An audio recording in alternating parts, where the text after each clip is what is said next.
जागतिक महिला दिनाच्या निमित्ताने अकोला जिल्हा रुग्णालय अधीक्षिका डॉक्टर मीनाक्षी गजभिये, अकोला स्त्री रुग्णालय अधीक्षिका डॉक्टर आरती कुलवाल, अकोला अप्पर पोलीस अधीक्षिका मोनिका राऊत यांचा कोरोनाच्या पार्श्वभूमीवर जनतेच्या अहोरात्र सेवा करणाऱ्या आपल्या माता भगिनींना कोरोना योद्धाचे प्रमाणपत्र देऊन सत्कार करण्यात आला।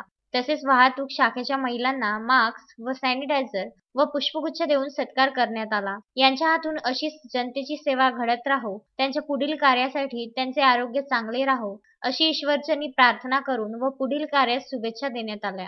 या प्रसंगी अकोला भाजपा जिल्हाध्यक्ष आमदार रणधीर सावरकर यांच्या मार्गदर्शनाखाली व गुरुवर्य जीवन देशमुख यांच्या नेतृत्वामध्ये आमदार रणधीर सावरकर विचार मंचचे अध्यक्ष व जिल्हा भाजपा युवा मोर्चाचे सचिव मयूर राजेश शर्मा, हिमांशु शर्मा, अमित चौधरी, आदित्य वानखडे, विशाल शर्मा, केतन पंडित, गोकुल बोळे, मयूर देशमुख, भगत भाई यांनी सहकार्य केले। बाळासाहेब गणोरकर, विदर्भ न्यूज, मूर्तिजापूर।